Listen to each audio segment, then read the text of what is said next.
Please note that in this show, you might hear graphic descriptions or language that may not be appropriate for everyone. Listener discretion advised. When your person leaves this world, you do get something in return, and it's an octopus, and it's the octopus of grief, and it's there for you to manage. If you don't treat yourself very kindly with it, if you don't really manage it in a positive way, it can become like the kraken in the big of the deep. Welcome to Parentless Podcast. I am your host, Stephanie Relaford. On this show, we're going to be speaking with others who have experienced the loss of one or both of their parents or parental figures. As we heard in episode 12 with Louisa Velarde, being parentless is like an island, and I don't know how to swim. Thank you for being my life jacket. Well, hello everyone. My name is Clemmie, and I'm the co-founder of a new podcast called How Is Today? It's a podcast that's aiming to break the silence around grief between friends by showing people who haven't gone through it what the experience is like.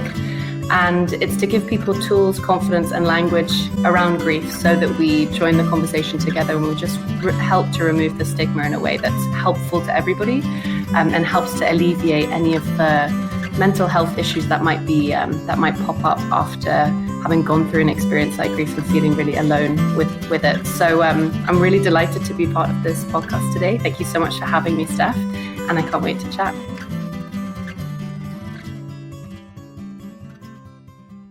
Why are we here, and who is your person? So we're here because I lost my mother when I was 13 years old, and I lost her pretty suddenly. I say pretty suddenly, it was very sudden. And I think the event probably took around 3 to 4 minutes. We were on holiday in Thailand in 2004 with a bunch of other people. It was sort of a dream holiday. We went with a couple of other families that we've known for absolutely ages, including my mum's best friends and all of their kids. So there was a huge gang. And it was one of those holidays that we've been looking forward to for absolutely ages. We were super, super excited. And I think we got out there on the 23rd or the 24th of Christmas with the idea of spending Christmas Day all there together, which we did, which was awesome. I had my grandparents there. My family were there. So it was my mum, my dad, my brother, my sister, and me, and then a lot of the other families. And so we had Christmas Day together, opened all our presents. Again, kind of with the Phoenix winter, it didn't really feel like Christmas, but we definitely brought all of our big woolly stockings and tried to make it feel really festive. And it was a really beautiful day. And we walked along the beach afterwards and all went for a nice long dinner. No turkey, but I think it was more pad thai than turkey. But that was very fun. And the next day was Boxing Day, and I normally sleep in. My nickname's a dormouse in my family because I absolutely hate getting up in the morning. One of our friends, Alex, he had flown in, I think, the day before. And because he'd flown in the day before, he hadn't caught up with the time difference. So he was awake super early, but he had decided not to go on the golfing trip, which my dad, my brother, his best friend, their other young son, and a lot of the other guys had gone on. So we had one group leave the villas, go on a golfing trip.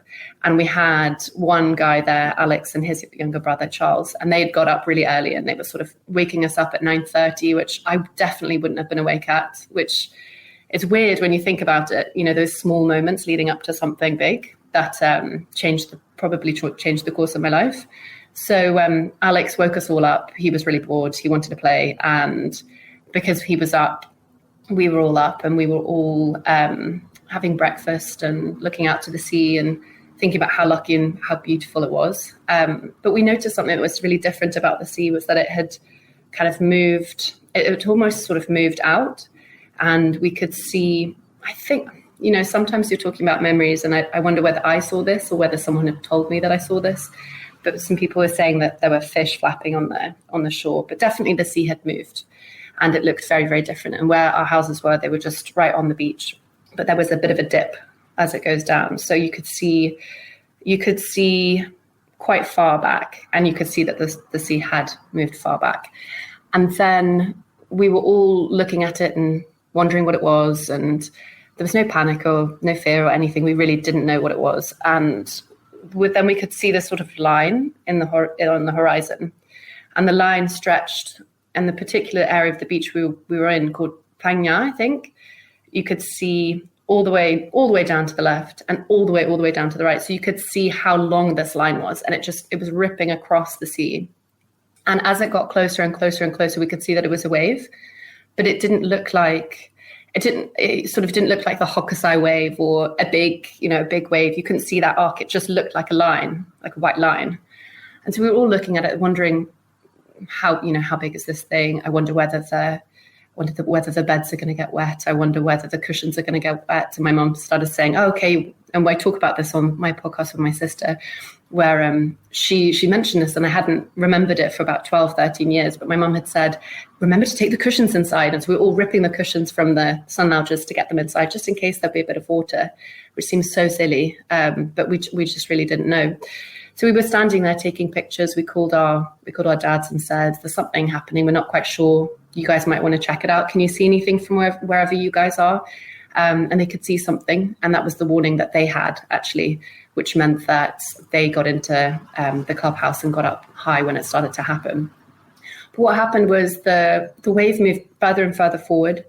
And I remember then being able to see the perspective of the wave as it traveled a little bit further inland, further in the sea on the right-hand side. And you could start to see the arc. And you could see that it was quite big. But again, we were really far back, so we didn't know how big it was. And at that point, our mum said, okay, girls, go inside, shut the doors, just make sure you've got the cushions, just stay there, it'll be absolutely fine. So I went back to my bedroom. My friend went up to her bedroom on the top floor, and she was there with another friend and another friend's grandmother. My sister went to her room, my mum went to her room, my mum's best friend to her other room. We weren't thinking we need to stay together, this is something big that's happening. We just went our separate ways. I was standing in my room and looking out to the sea. And then as I was alone, I started to get really nervous, but nervous in sort of an embarrassed way. I didn't feel panicked. I just felt kind of nervous. So I thought, okay, fuck this. I'm going to go out of my room and I'm going to go into my friend's room.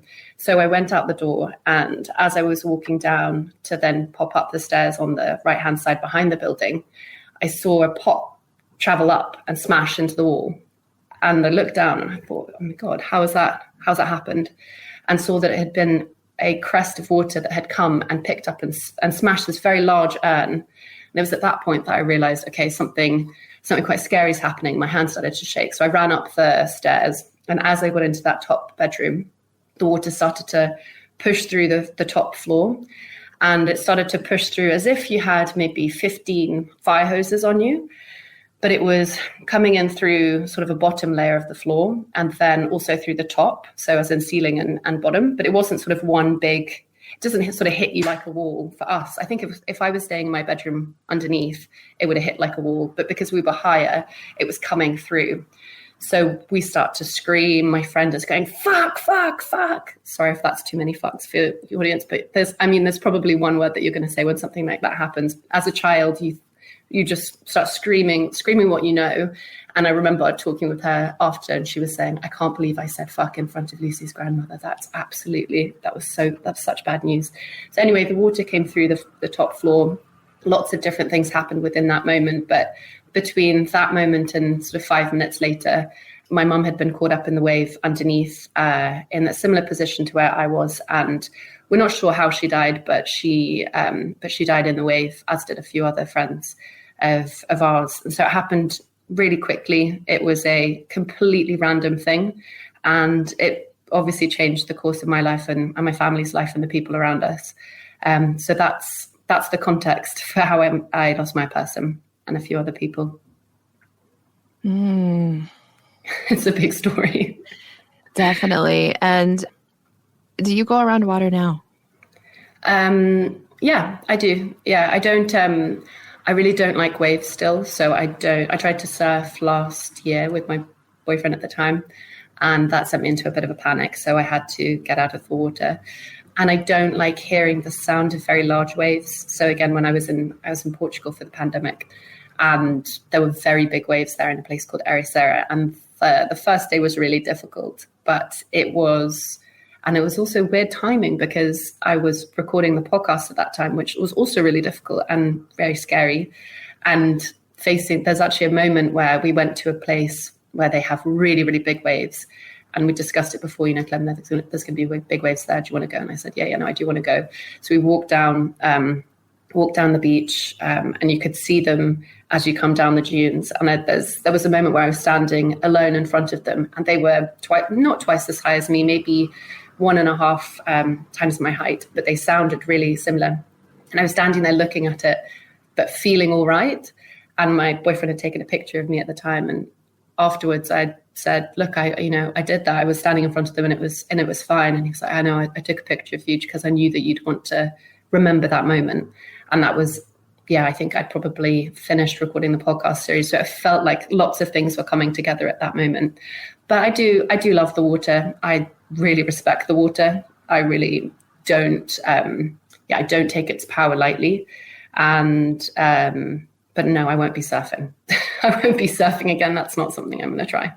And that happened when you were 13. And so that's a very impressionable time in your life. And you got a lot of life to live after that. So what is the overall impact that you've now had to deal with in your life? From that experience or from losing my mother? From losing your mother, but I think both. And I think what had been confusing for me in the past was how to deal with both of those events separately and then also deal with them together, because I had a lot that was tied up in the trauma of what had happened. But then there was also trauma about losing my parents suddenly, my mother suddenly. So in terms of the tsunami, what's been really helpful to understand is that it's not something that you are expected to just shake off, even though there's been very little support after an event like that. There was very little support when I came back to the UK. We got our bones checked and our lungs checked because my sister and I took a lot of water in, but there was no psychological support afterwards. It was very useful for a friend of mine a few years ago to say, look, this is a psychoanalyst I spoke to about something that happened to me that was traumatic. Why don't you go and see her and have some conversations? And it was brilliant to go and give myself the permission to go and do that and not think, I just have to keep calm and carry on and just forget it ever happened, because it really does fundamentally change how your perspective on the world. And it was changing how I behaved with things. It changed my reactions to things in a way that I wasn't in control of. And it was impacting my life in a negative way because I would become more panicked than other people in certain situations or more anxious than other people in situations. And what I was beginning to understand is when I was really anxious and focusing on that anxiety, as I was focusing on myself in a negative way, and I wasn't being there for my friends or my family in a way that I really wanted to, or being able to give much more to my job and my career than I wanted to. You have much lower energy reserves if you're dealing with lots of other noise in your life, emotional noise. And I was also cutting myself off from the really beautiful parts of life, which are love and joy and excitement. I was numbing myself so that I wouldn't feel the trauma, or the effects of the trauma. But what that meant was that I was also numbing myself to the great parts of life. So I had to have a talking to myself before I went into that course of therapy. And it was quite a big realization, do I want to be here? Because I've been given a second chance. Some of my friends didn't get that chance. And if I do want to be here, then show up, be able to show up every day and really enjoy every day instead of just showing up and doing the minimum, because there's no point to that, really. So I'd say that's how I've dealt with the trauma aspect of the tsunami. And then in terms of how I've lived my life since with dealing with losing a mother at a young age, I think we did the keep calm, carry on, just get through it for, 6-7 years. And that was only in my early 20s, so my mid to late 20s, that it became really difficult for me. I think that's when I started to understand that she really was gone, and it was really wonderful to have a mother. I think when you're a teenager and you're testing boundaries, particularly as a girl in that scenario, I was 13 in London. All I wanted to do was go out and start experimenting with alcohol and see boys. And she was liberal. She let me do those things in moderation, but we had quite a testing relationship, her and me. We sort of clashed a bit. So initially when she died, it's not shameful, but I feel like I should feel ashamed for feeling like it was a bit of relief not to have somebody there who's checking on you all the time and trying to push you into being the best person that you could be. But that can be annoying. So I had teenage years without a parent figure that was telling me, these are your boundaries. So I sort of set my own boundaries when I was younger, and then also lived without boundaries for a little bit. But then when I became in my early 20s and mid 20s, I felt her absence much, much stronger. And I think dealing with grief in the way that I've sort of accepted grief as a part of my life, and manage now that I have to check in with myself and try and be empathetic with the inner child that's lost the parent and really take care of them, is a way that I'm helping myself as a one parentless person. But then also I think through the podcast, I've been able to, and through speaking to so many wonderful people about their experiences, I think I've been able to understand that the model that works for me is not forgetting that she never lived, because that's very painful and confusing, but it's to have a relationship with her, even if she's not here, because she is here in lots of different ways. So that's how I sort of exist without my mother, and try and turn her memory into really positive things. Like the podcast would be one of them, like trying to bring her into some spaces in our lives, like Boxing Day, we have a nice ritual that we do with her with some of the people that she really loved. So just making sure that she's present and not forgotten, as well as another way of dealing with it. I like that. That's very important. And so you mentioned also that, you needed to be there for your friends and your family as well. So that's a lot of things to put on a young person there. So when it was in your later 20s then that you started to get that therapy? Yeah, it was when I was 26 or 27. And initially when I went into the therapy sessions, I didn't talk about the tsunami or my mum dying. I kind of went with a different objective. And it was only when I felt comfortable after, I think, session 2 or 3 that I talked about it. And then I remember my therapist leaning back and going, okay, this is why you are here to see me. And I went, yes, I'm sorry for not mentioning it before. And she went, that's okay. It's good that you're here. Now we do the work. Her accent is not like that at all, but she's a Greek woman, very fierce, and was very, very, very good for me. And I'm so thankful for all of the time that she invested in me, because I'm a much better person having seen her than not having seen her. It sounds like you don't see her anymore then? There came a point after about 7 months where we both sort of decided, I think there were a few gaps in conversations, and she looked at me and said, do you feel okay to maybe take some of this as homework and see how you go? And I said, yeah, I do. I feel ready to just exist for a little bit. No, not really exist. I feel ready to just live a little bit, and maybe just check back in if I'm feeling not okay on a few points. But I feel good. I feel so much stronger now, and I feel like I want to get out there and just, quote unquote, be a bit normal again. And she was like, yeah, I mean, this is a space for you. You can come back to it at any point. I'm not going anywhere. Just because you don't see me every week doesn't mean that our relationship is over. And then we both sort of got a bit teary about it, which was very sweet. And I had a check-in with her a couple of months after that, and everything was good. And I haven't felt like I've needed to go back to her since. But I think it would be nice to maybe do a 6-month check-in or something like that, just to see, just to check in with myself and just see what's coming up and what's happening, I think. What is the biggest takeaway that you learned from your time with her? Oh, the biggest takeaway. Oh, I mean, this is a vulnerable one, but I have a very strong inner critic, which I have understood as being my mother's voice. And so I think what happened when my mother died is you inherit these inner voices. When you inherit culture from your parents, you inherit culture from your environment, but you really inherit their voices. So when my mother is dead, but her voice is alive, and it's in me, programming me, telling me, Clemmie, you shouldn't be up at 11 p.m. If I'm up at 11 p.m. on a work day, I hear an inner critic going, go to bed, you need to get enough sleep. That's not my voice speaking to me. That's my mum's voice. If I have a cigarette, which I still sometimes do, I hear, you shouldn't be smoking. That's not my voice. That's my mum's voice. So I had this very strong inner critic because my mom was very corrective because she knew what was best and she was very vocal and wanted us to be on a particular path. But I think what happened when she died is that amplified because it was a way of helping the child in me survive without her. So I had to then challenge the inner critic in certain points because sometimes it wasn't being very helpful.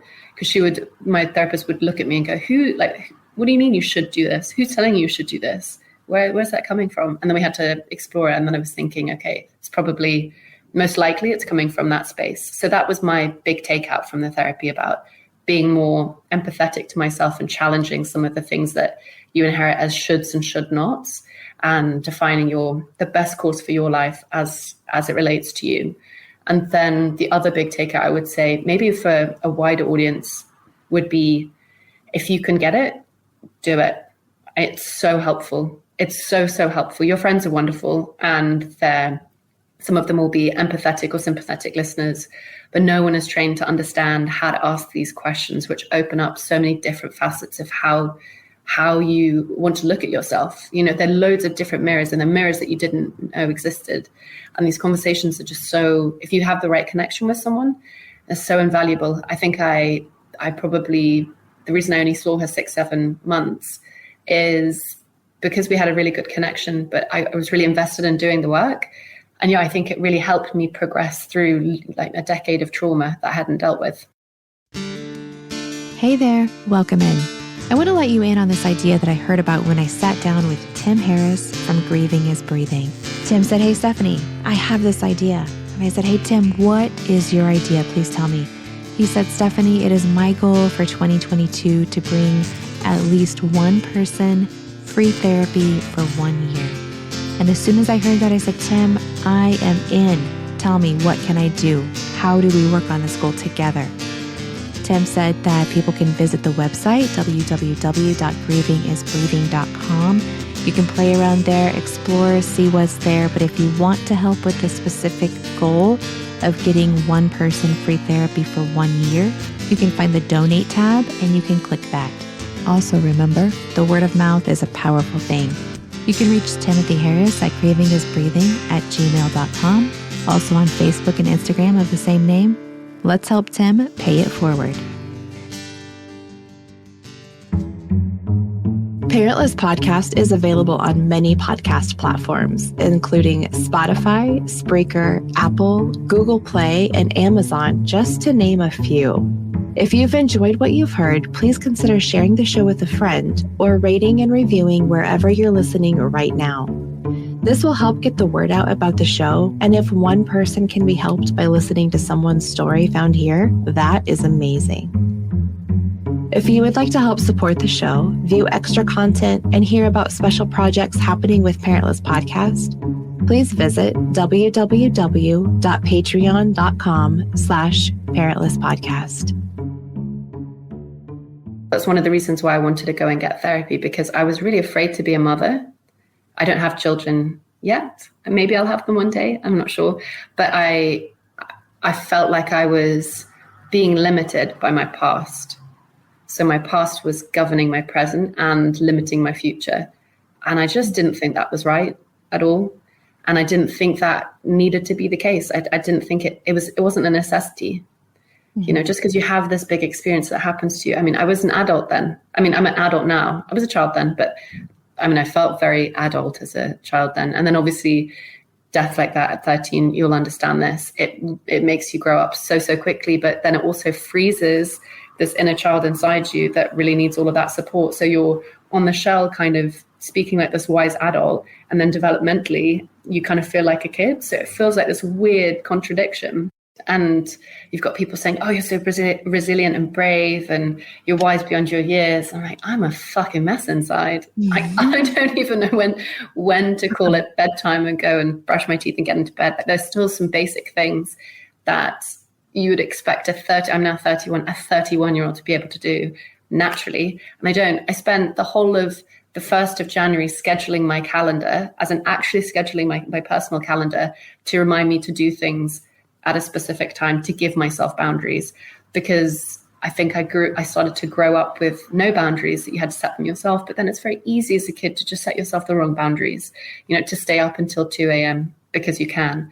Or I guess the boundary is to allow my kind of inner chatterbox or inner kind of, I think some people call it monkey brain, things, not to do the things that would help me calm all of that inner turmoil, which would then keep me up at night. And then thinking about going to bed is then this not a relaxing thing to do. It's sort of where you're sitting and stewing for sort of 2 or 3 hours, that sort of thing. And then you get up late and then you don't exercise during the day because you think you're tired. And then you're not eating right because you feel like, oh, well, I didn't sleep well, so I should reach for some sugar and that sort of stuff. And then it just goes into this big cycle. So you need at that point a parent to break the cycle and go, no TV for you. Like, do all of these things. But I guess if you don't have one of those, you have to learn it for yourself, which can sometimes be just really difficult to do if you've got lots of other pressures going on. But it's interesting that you resonate with that, because I wonder how many other people resonate with that. I think I read it in a book about how trauma freezes you at that time. And that made a lot of sense to me. What is your mom's name? Her name is Melanie. Melanie. Okay. When was she born? She's born on the 9th of September. I'm not sure which year. That's okay. And then she passed away 2004. So that would have been, my maths, something like, is it now sort of 17, 18 years? This might take a little bit to air this episode, but now it's January the 8th. So we just had another Christmas and another Boxing Day. So you mentioned that you kind of remembered her. Did you remember her this year? Mm-hmm. We do, on Boxing Day, we do a family walk or family lunch with one of her best friends and her family.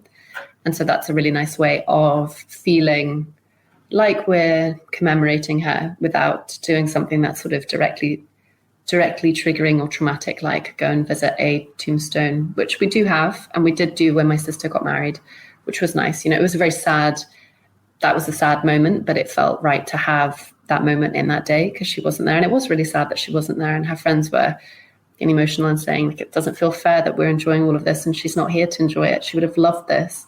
So the way that we commemorate her is by still seeing the people that love her and the people that she fiercely, fiercely loved. And just spending time together, gentle time, just doing things that are good for all of us, like a walk or a family lunch, something like that. I like that a lot. Then you're able to share about her and to kind of just have that connection with the other people. Mm. What is something that makes you remember your mom? Just like, is there any smell, sight, taste, sound, music, anything like that just she comes to mind? I've got this plate here, which my dad's given me, which I used to count when I was little, because there's so many things to touch. This really reminds me of her. So I have that out in my flats. Whenever I look at it, I feel like there's a little bit of my mum there. And I have a few photos dotted around which help her kind of be in my space. There's also a few recipes that we make that are mum's recipes, like lentil salad. She loves lentil salad, so we'll make sure that we're making a lentil salad every so often. She also really loved Thai food, and obviously Thailand's where it happened. So we still do that, and so we share memories when we're eating Thai food. What else reminds me of her? It's a lovely question. Oh, I still have one of her long-sleeved tops that I sleep in. So it's just sort of the scraggy thing from Gap, I think. I mean, it's so old that the label's really washed out and worn through, but it's so soft because we've washed it so many times. So I still have that and a few pieces of her jewelry. And there are probably a lot more other things that aren't coming to mind, but she's definitely there in lots of different things. And I like how you say, she's here with me in a lot of ways. And so we do talk about, where do you feel like she is now? And do you feel like she's looking down on you? Just kind of, have you seen signs? Just all of that kind of stuff together. What do you think about that? So I am not religious, but I do respect the sort of energy and the energy of the world and the possibility that there's a different order to things that humans haven't fully understood yet, or that it's all just kind of random and that consciousness is this happy coincidence. And so with consciousness comes grief and trying to make sense of the world, trying to find purpose, that sort of thing. But yeah, I kind of believe just more in a sense of energy and in memory and respecting memory. And this idea of inherited characteristics, inherited culture, inherited voices, inherited habits. So she's with me in the things that I do because she taught me how to do them. She's with me when I say certain things because she's taught me how to say them. So we've inherited a lot from my mother. And so in that way that, you know, she's alive in that way. And also the relationships she's built. So the people that we still hang out with that on Boxing Day, for example, or other people, they're there because she was there. So there's lots of ways that she's present. And I don't sort of see it as her still being conscious and looking at me and thinking, okay, this is what's happening. But it's more that the effect of her life as an energy source is around through living energy sources. And then there's also inactive energy sources like photos and plates and things like that. But she's sort of present in those things. But she is, I don't believe that she is somewhere, you know, looking at me. She is gone. So it's just up to us to sort of see the ways that she's still here and still have a kind of dialogue and relationship with those things. Well, I'm glad you said the word dialogue because my next question is, do you ever talk to her? No, I don't. Okay. Do you ever, so this is kind of how I am. I don't talk to my mom like that, but sometimes if I have a situation with my kids or just a situation like, oh, well, what happened with me? What was that like? So I kind of wish that I could ask her some questions sometimes. Do you ever have any questions that you wish that you could ask?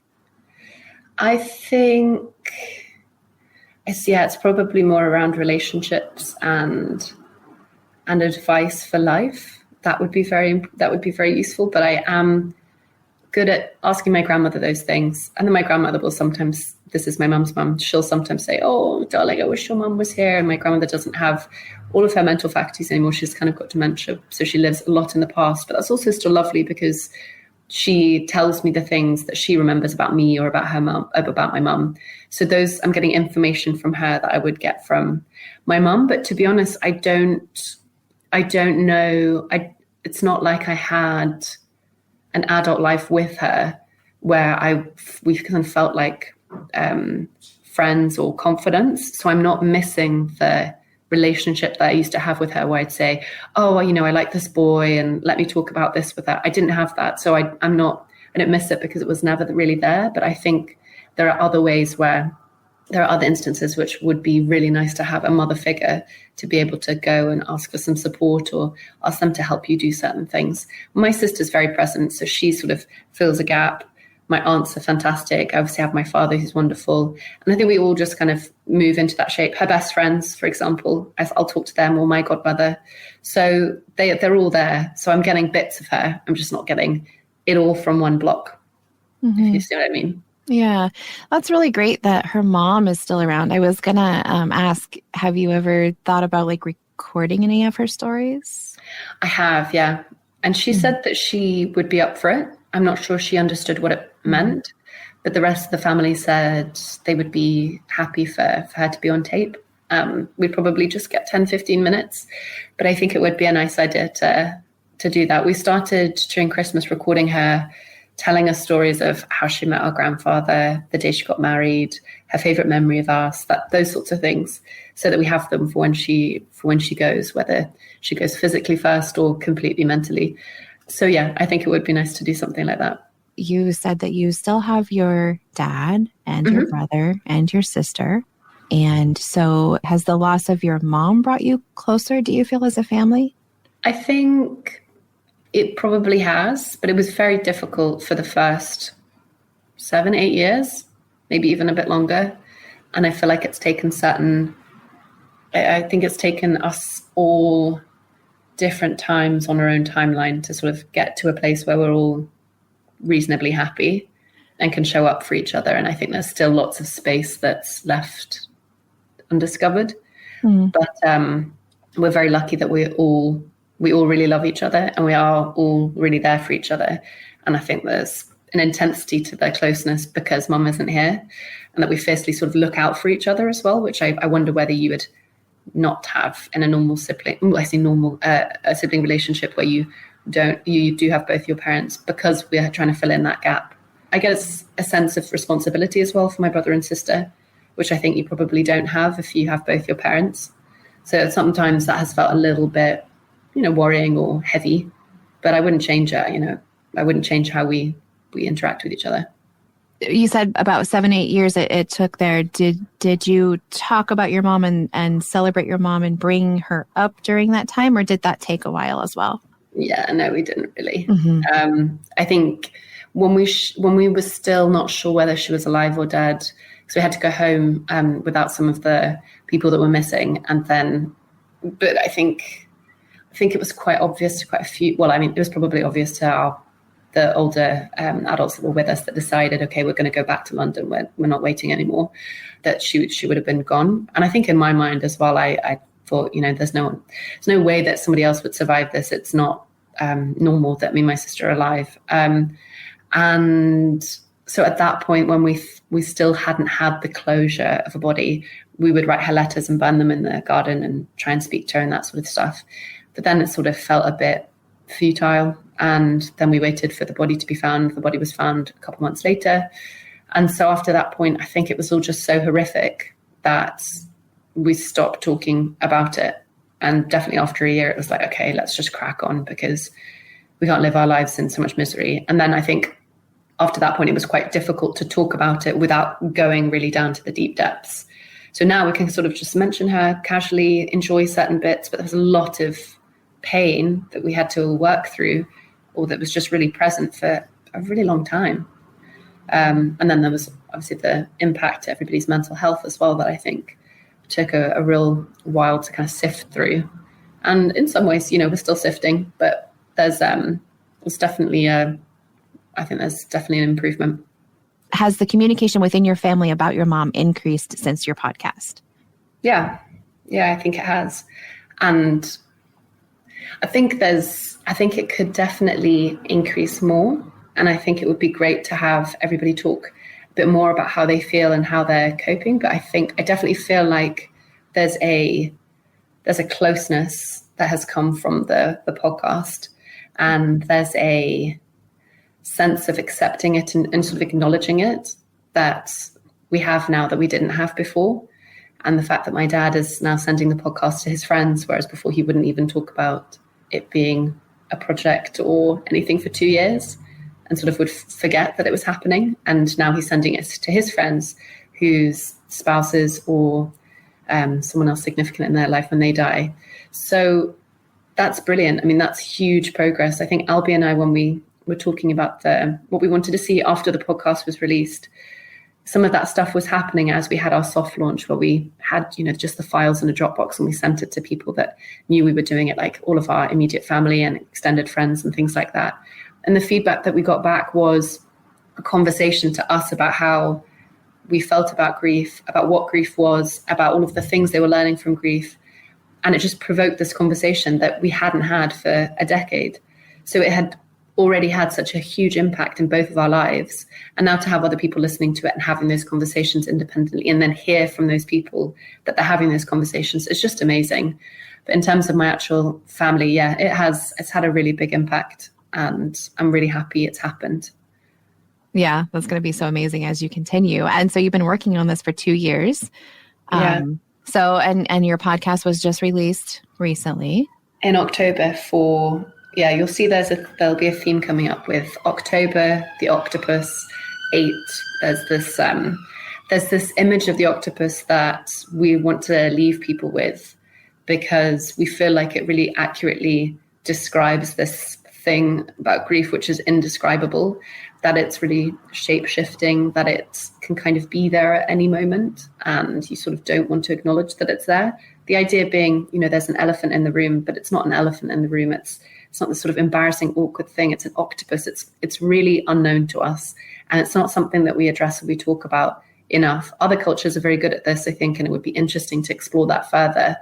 But for us, this idea of this octopus being there that can hold different things in its tentacles, like different emotions, for example, with grief, my experience, this will be different for every single person, is sometimes I'd feel anxious because of that was coming from the grief, or I would feel panic because of the emotions that were tied up with losing my mother very suddenly, or I'd feel quite despondent and despairing because I felt like there was not a lot of hope in the future and there was someone to sort of hold me and help me out. There are lots of things connected to it, but this idea that when your person leaves this world, you do get something in return, and it's an octopus, and it's the octopus of grief, and it's there for you to manage.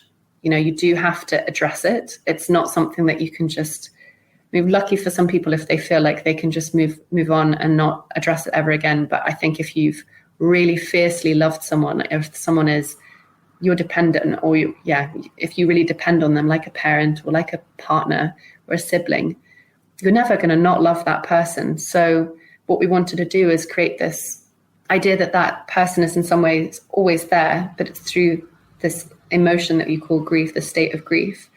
And if you don't treat yourself very kindly with it, if you don't really manage it in a positive way, it can become like the kraken in the big of the deep. It can rip your life to shreds. Those 8 tentacles are wrecking your room.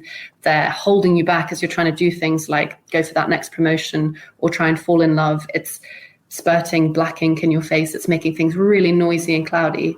But if you do address it, if you do accept it, if you help it by seeing what it needs and really sort of learning how to live your life with it, then it can become just this thing that sits on your shoulder and it's just with you as this comforting presence. Or as my sister said in the podcast before about this idea of the octopus just kind of holding you, and it just puts you in this really nice comforting snug. And I think this year is the first time that I felt properly like I can enjoy my mother's memory, understanding that there's this octopus that I need to manage, and it's a bit of her, and feeling it present in my life. And that's not something I've had before. Before it was just very scary. I want to hear a little more about your podcast. So it's called How Is Today? And so it's a podcast that is recorded by myself and my friend Albie Shale. And we were 2 accidental friends who met at a dinner party, stayed up late, swapping stories, embracing our vulnerability, as Albie would say. For me, that was incredibly uncomfortable, still kind of is, after shutting up, pulling up the drawbridges and saying, yep, I'm absolutely fine.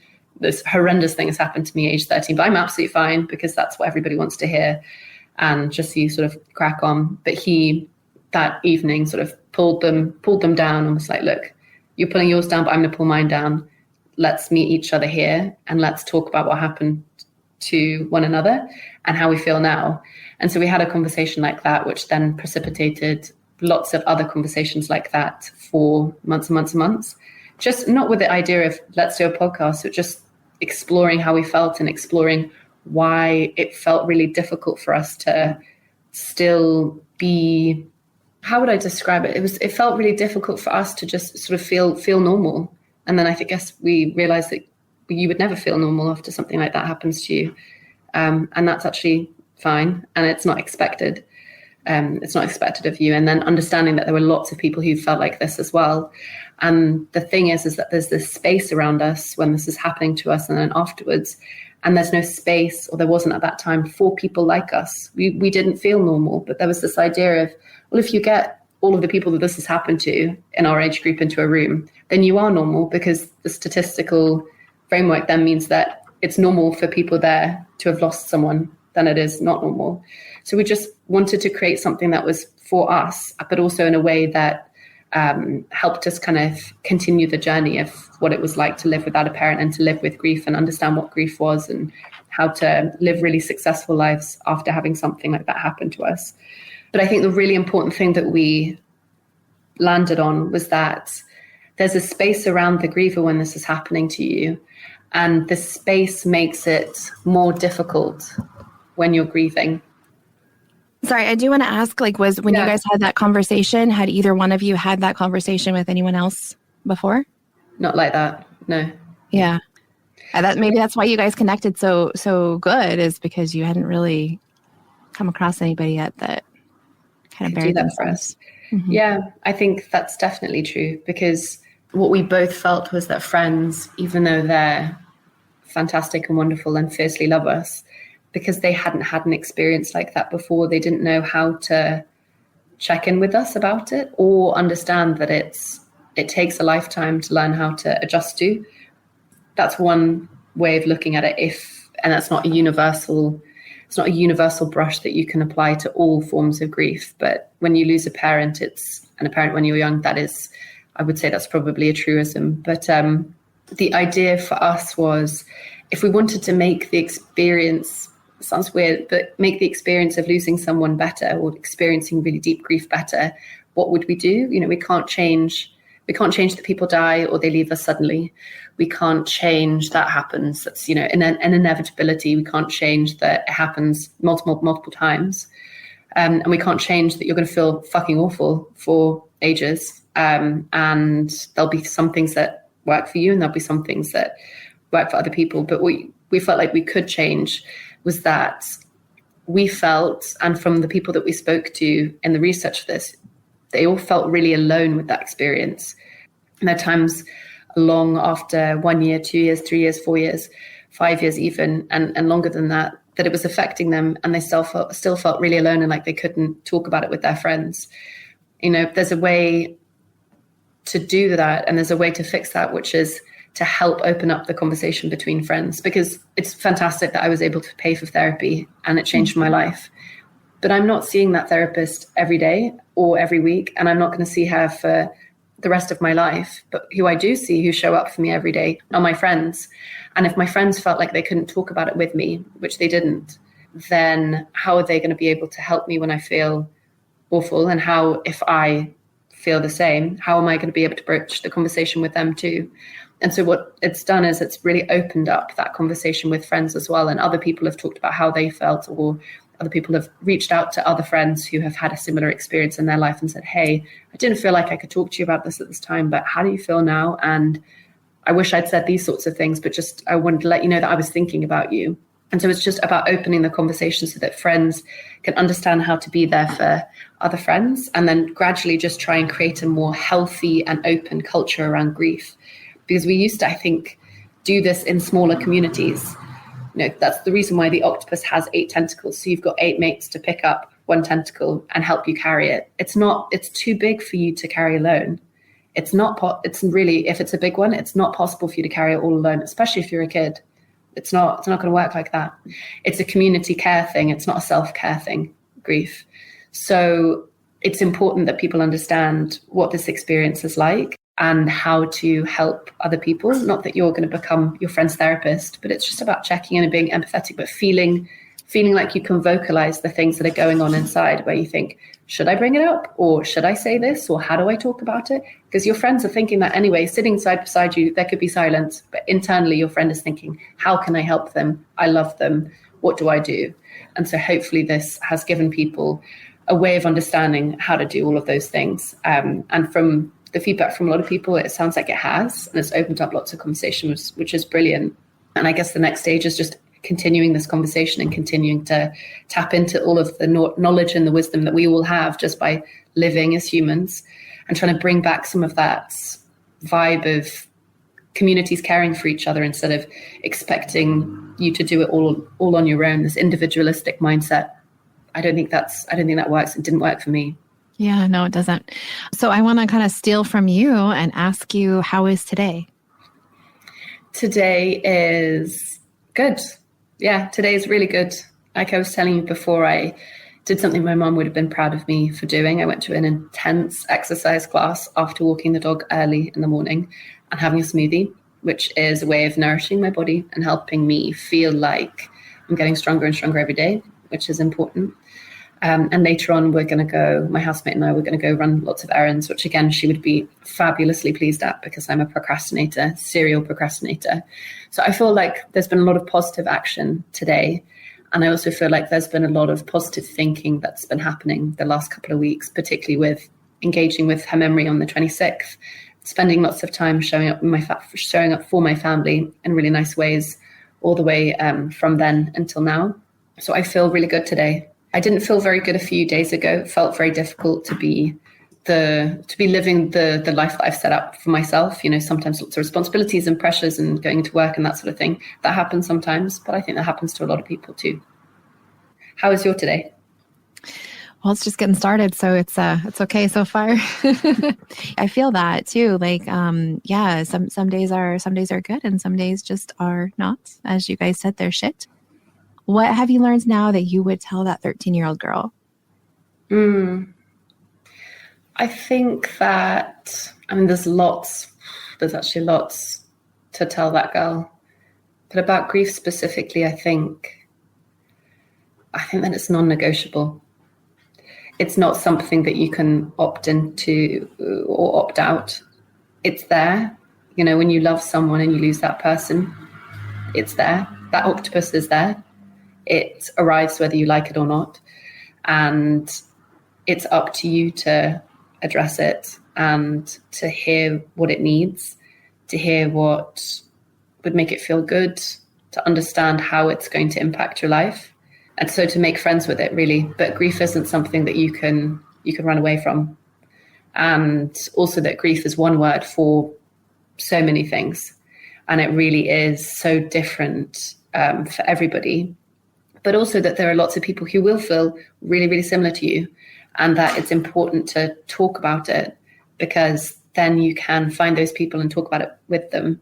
And then collectively you can, help carry each other's octopuses, but also not to just exclusively look for just those people, but to talk to your friends about it. It doesn't matter that someone hasn't gone through it. They might not say exactly the right things, but it's important that they know how you're living your life and how your life is shaped by this, because otherwise you're going to feel really alone about it and also feel like it's shameful. I felt a lot of shame for a long, long while, which I don't think was very fair for something that I didn't choose to have happen to me, but I know that's the case for a lot of people. But yeah, that's what I'd say. Grief is there. Your octopus is yours.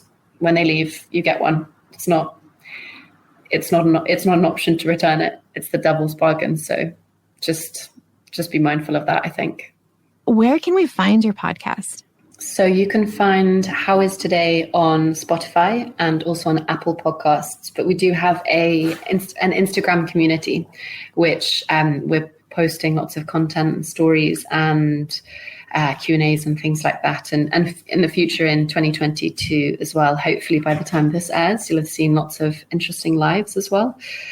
So we're hoping for it to become a bit more of an active space as we're waiting for content to be released between different podcasts. But we're in pre-production for series 2, which is exciting. So that will be coming out potentially at the same time as this one. We'll see. Awesome. So do you have, I don't want to say a favorite guest. Do you just want to say, like, is there a certain episode from this season that you feel is really powerful? Oh, it really depends on, obviously it would be brilliant to listen to it from start to finish, because it's designed with a specific story arc from 1 to 6. So it is designed a bit like artists design an album, where we want people to start at the beginning and finish at the end. But I think if you're looking for an understanding of how we see this and what we're trying to change, you obviously listen to the story with Albie and I, and what we're talking about things at the beginning, and we talk about his loss with his dad. And I think if you're up for a tearjerker and maybe a bit of some dry humor, you'd listen to the one with my sister. I think personally the one with Benj Pasek, who wrote the music to La La Land, is full of these brilliant insights and quotes that just really resonate. And I think if you're thinking about things on a higher level and you want a bit of inspiration, listen to the one with Benj. I realize now I'm about to talk about absolutely all of them, but it's, I don't know, I think maybe that's important too. I think with Andrew, I think you get a real sense of how to do grief in a strong way that holds a family together, and a sort of no nonsense, practical, very coherent way of understanding how life works after grief, and how to be this really strong pillar father for 2 young children. It was really inspiring and really fantastic conversation. I was so lucky to have with him. And obviously with Zach, it's a conversation with Albie and him about how to experience grief, I guess, when someone is a huge public figure and sort of feels like other people own that memory. And then with Layla, you listen to Layla's story and your jaw will just drop. She's an insanely impressive and intelligent person. And we were so happy to have her on the podcast. So I have cycled through all of them. I think if you're looking for a place to start at the beginning, and then hopefully you'll find it interesting enough to get all the way to the end. That's my general rule of thumb is you really need to start at the beginning and then go all the way through. So I will do that. I did pick and choose some specific episodes this time, but I do like that you said it's a story arc. So that's very important. Do you have like any teasers for season 2, what the story arc is going to be, or anybody you got coming up? I think there's one person that we'll talk about, which is confirmed, which I think Albie wouldn't mind me talking about, but his mum will be on I think the first episode of the second season. So I think there's a balance here with reaching into our personal lives, our personal spheres, and trying to untap some of those very raw, vulnerable conversations that we haven't had with the people in our life to show this is what we're trying to do, but, you know, do it ourselves. Because it's a personal journey, something that we're going on, and we're committed to recording one season until we don't have any more breath left in our bodies. So at least one a year until we die.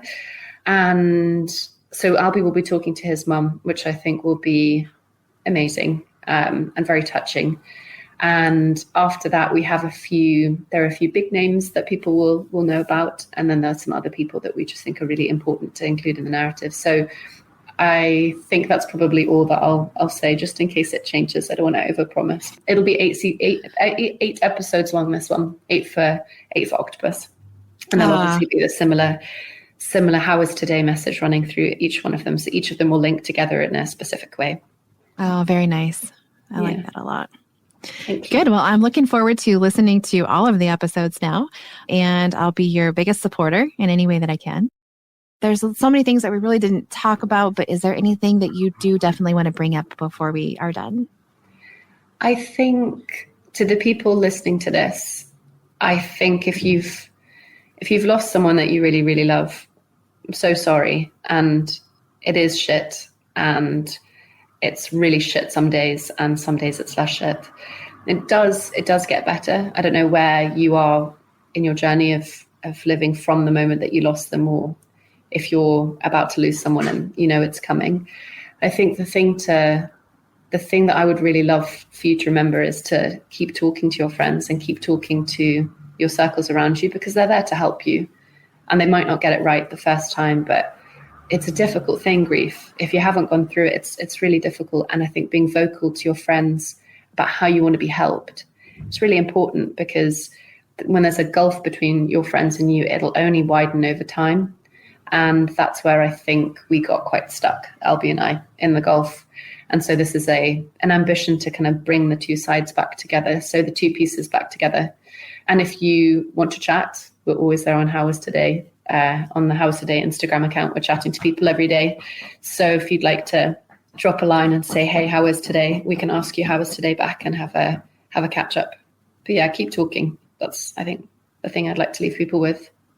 Thank you for sharing Melanie with me and being open and honest here with everything that you have. Thank you for your creation of your How Is Today podcast. I'm so excited to share that with everyone. Thank you so much for having me. I've loved being on.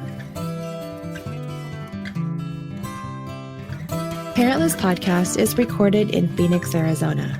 Find us on social media and most major podcast platforms. Music provided by Colin Lococo and The Revolving Birds. Studio and editing provided by Back Home Media and Ian Relaford. Check out one of the many shows on our network. I am your host, Stephanie Relaford.